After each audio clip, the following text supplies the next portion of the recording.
Hello everyone, it's Henry again from FineLimeGames, and today I wanted to do an overview of the mammals in the two-player starter set, Mammals versus Reptiles and Amphibians. Now this was the first two-player starter set released. It is currently available on thegamecrafter.com. It's a great way for two people to get into the game. It's two 40-card decks along with 8 objectives, perfect for two people to figure out if Kingdom Animalia is something they enjoy. MSRP is $29.99, and of course you can play for free here online. I wanted to go ahead and go over each mammal and mammal adaptation in the starter set, as well as 4 of the 8 objectives. In an upcoming video, I will go over the reptiles and amphibians of the two-player starter set with the other 4 objectives. So we're going to start from card number 1 in the set. This is the rabbit. Now, the rabbit is a fantastic forager and is a staple of not just this deck, but of all mammal decks so far in testing with the core set cards and everything. It is a very efficient forager, costing 6 food and foraging for 4, along with 5 health and 7 speed, make it pretty good. Its ability, is sometimes useful, sometimes not. It gets better evasion against terrestrial enemies, but worse evasion against arboreal enemies. Overall, very, very solid forager, very solid card, and one that is used in a lot of decks. Alright. Number 2 is the Squirrel. Squirrel costs 1 food less at 5 food and forages for 3. Again, 5 health, so pretty good. 5 food for 5 health and 3 attack is not bad. And it's a pretty interesting ability. So each management phase, you may forage for +2 instead of the normal +3. If you do, place 1 food on this card at the start of any management phase. If this card has 2 or more food on it, you may collect that food plus 2 more. So basically, you are sacrificing 2 food for 2 turns, and then on that third turn, when you have 2 food on the squirrel, you can get the 2 food you already have on it plus 2 more. So you're waiting 2 turns to make 2 extra food for free, basically.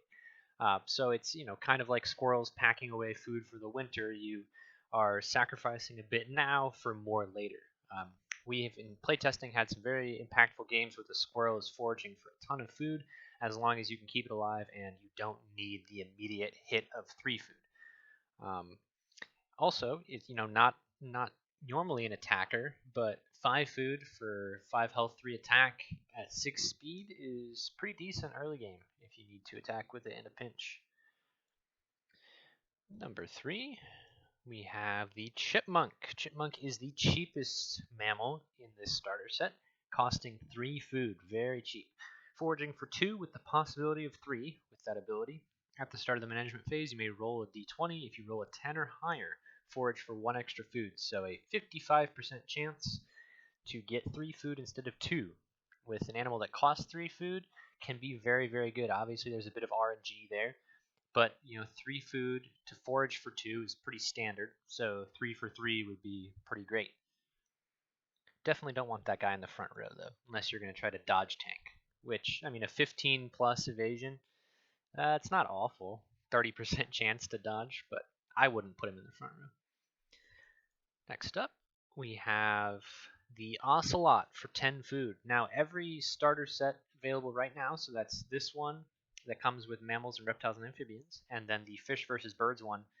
All of the starter sets have a 10 cost animal that's kind of a medium attacker. So as you'll see, this Ocelot's a bit of a step up from the other 3 animals so far. 8 health, 6 attack, with 6 speed is pretty good as a 10 cost attacker. Very good against low max health enemies, so very good against foragers in the early game. If your opponent doesn't have something lined up in their front row and you can drop an Ocelot, or if they are forced to try and block with a low health enemy, this animal can be quite good. So, your generic 10 drop, basically. Moving on now to the Thompsons Gazelle. The Thompsons Gazelle is a bit pricey for what's primarily a forager, 13 food, but plus 5 per turn can be really big. especially on 11 health. You can always stick this thing in the back and then move it to the front if you need an emergency blocker. I mean, 11 health is decent. That'll last you one turn in most mid games. 9 speed is also very good. There are a couple pinches where you could, bring Thompsons Gazelle out as a very, very fast attacker. The ability, the Thompsons Gazelle does not exhaust via foraging. If you control one other Thompsons Gazelle, that's not a bad ability, because if you control 2 Thompsons Gazelles, then you can move one of them. You can forage with both of them, neither of them exhaust, and then move one of them to the front if you need another body up there, which is pretty cool. Okay. Next up, Zebra. Zebra is, again, pretty expensive forager, but a lot of health for the amount of food you're paying. You're paying 16 food for 15 health. That's a pretty good deal, especially with the 1 defense as well. Speed of 8, so again, very fast, and foraging for +6. So you're paying a lot, but if you keep that alive for a few turns, you're really looking good. Definitely not an early game animal. You're playing this, set 2, set 3, maybe later, or maybe late in set 1. But other than that, very, very strong forager. The ability is oftentimes negligible, but can come into play sometimes. The animal's defense is increased by 1 for each adjacent herbivore, so you could theoretically put this in the front and have it at 3 defense in the front, which is not bad. It makes it pretty tanky, but ultimately it doesn't come into play too much in the back row. Next up, we have, those were all the commons, the 6 commons in the set. Moving on to the uncommons, we have the Baboon. Now, the Baboon is a 12 cost primate. It has 10 health and 7 attack, making it pretty decent in the front, and a +4 forage, making it pretty decent in the back. A good amount of flexibility. The ability is where this thing really shines, though. You can draw 2 cards at the start of your management phase instead of 1. That can oftentimes be huge, especially with certain objectives. Having that many resources in your hand is fantastic. Now, max hand size is 8, so if you're going over 8, you're going to have to start discarding from your hand to draw, and that is mandatory. But the Baboon's ability is not mandatory. It's a may draw 2 cards. You don't have to draw 2. So if you're having quite a few cards in your hand, you might only want to draw 1, or if you're low on resources, you can draw 2. Overall, a lot of flexibility with this guy for a pretty low price point. Okay. Next uncommon is the Cheetah. This is the second fastest animal in the game at this point in time, and probably will remain the second fastest animal in the game.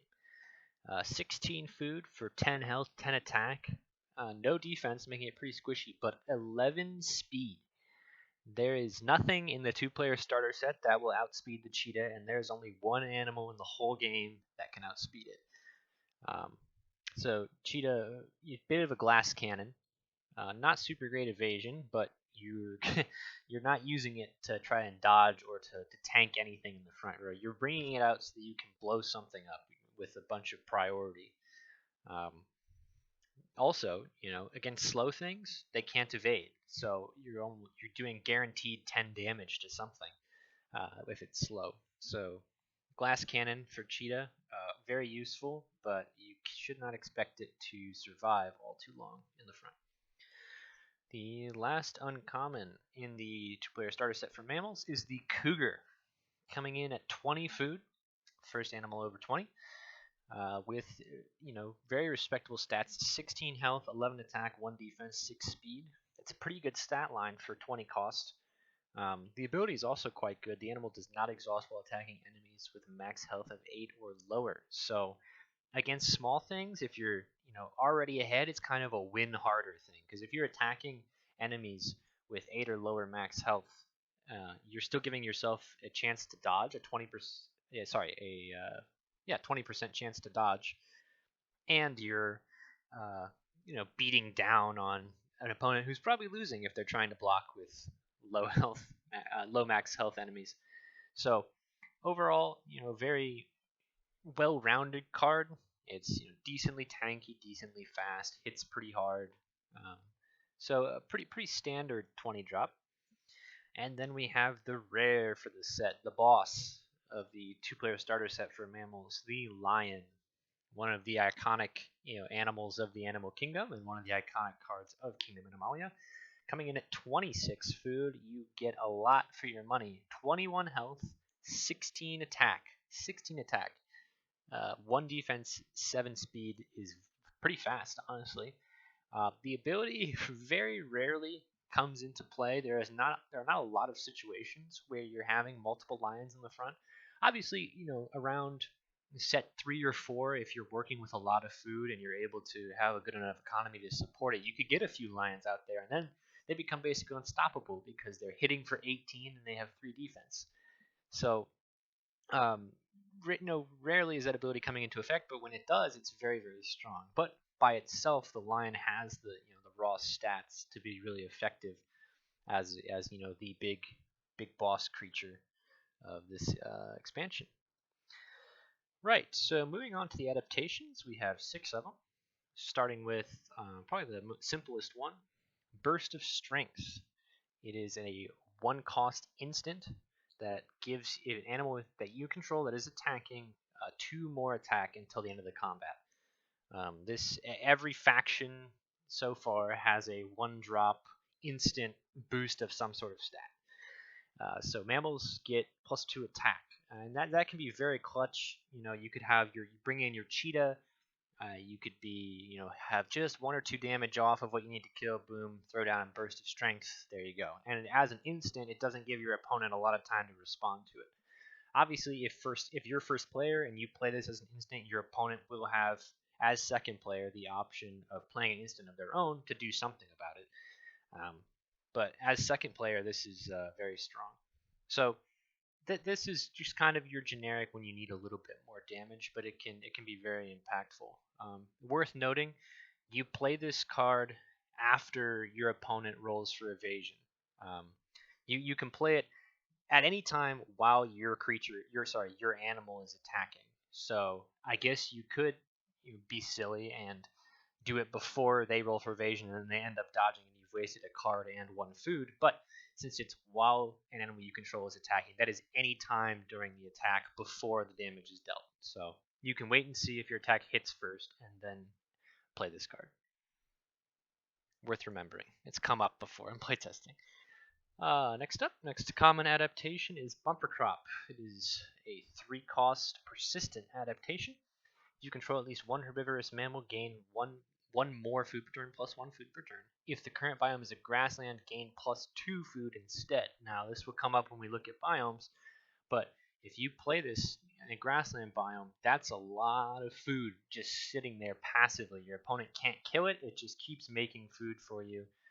As long as you control 1 herbivorous mammal. In this starter set, you have quite a few herbivorous mammals to choose from. You've got 1, 2, 3, 4, 5, and this is the omnivore, right? You've got, half of your animals in your starter set are herbivorous, so you're almost always going to have a herbivore on the field. This is a great card, especially in a grassland.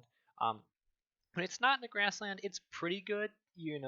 As long as you have it out there for more than 3 turns so it can recoup the food cost. But you primarily want to be playing that in a grassland biome to really get a lot of bang for your buck. Next common adaptation is Cat-like Reflexes for cats only. So in this set, that is your lion, your cougar, your cheetah, and your ocelot. 3-cost persistent, so it stays on the field. While this card is active on the field, all cats you control have their evasion chance increased by 1. Not a card we see played a ton because most people aren't running evasion strategies with their cats. But, paired with something like a cougar, which doesn't exhaust when it attacks low max health enemies, you're going to be able to dodge anyway because you're not exhausted. So you can increase that chance by 1, getting it down to a 25% chance to dodge, which is not bad. The last common adaptation is Apex Predator. It is for carnivorous mammals only. So 4 out of the 10 in this set are carnivores. Equip this card to any carnivorous mammal in your front row. That animal gains +2 attack and decreases their evasion chance by 1. So this is a perfect time to clear something up. Any cards that say decrease your evasion chance make it harder to evade. So if you put Apex Predator on this cheetah, the cheetah's chance to evade goes to 17 plus.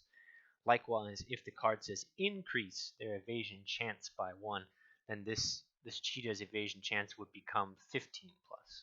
So it's somewhat counterintuitive there, but since it's evasion chance, your chance to evade increases or decreases. So this is one that you would put on any of your big cats in the front row, basically, to just let them hit harder. You probably don't care about them evading, especially not a cougar or a lion, although, like I just talked about, cougar sometimes it can work. But you're probably putting this on your lion or your cheetah, or maybe early game on your ocelot, and you just want them to hit harder. And for 2 food, it does the job. And that is that's an equip, so it stays on them. It's not an instant. It doesn't go away like Burst's Strength. Okay, uncommon adaptations. First one we have is Cold Snap. It is 4-cost instant, so pretty expensive for an adaptation, and it is very situational. You can play this card during the status phase, so at the end of a round. All reptiles and amphibians on the field take 2 damage. This can be very strong if your opponent has things on low health, especially low things in the back row that they're foraging with and trying to protect. This can be very good. However, it only works against reptiles and amphibians, so it's very targeted.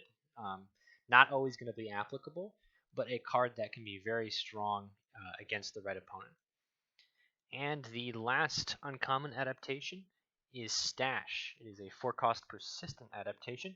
Every time a rodent you control forages, place 1 food on this card. At the start of any management phase, you may discard this card and collect all the food on it. So you're basically paying for food right off the bat to open a bank account. And every time a rodent you control forages, you're putting 1 food on this for free. So as long as you wait until this card gets over 4, you're making a profit. Not amazing in the starter set because you only have 2 rodents, 3 copies of each, so you have 6 total rodents. And you only have 1 copy of Stash, so you want to use it when you have at least 2 of these guys already in your back row foraging. A lot of people think rabbits are rodents. They are not. Different class of animal. But this card gets much better once animals in the core set get released. You have field mouse and you have rat. You have a lot more rodents to work with, and so this card will only get better as more and more rodents are released.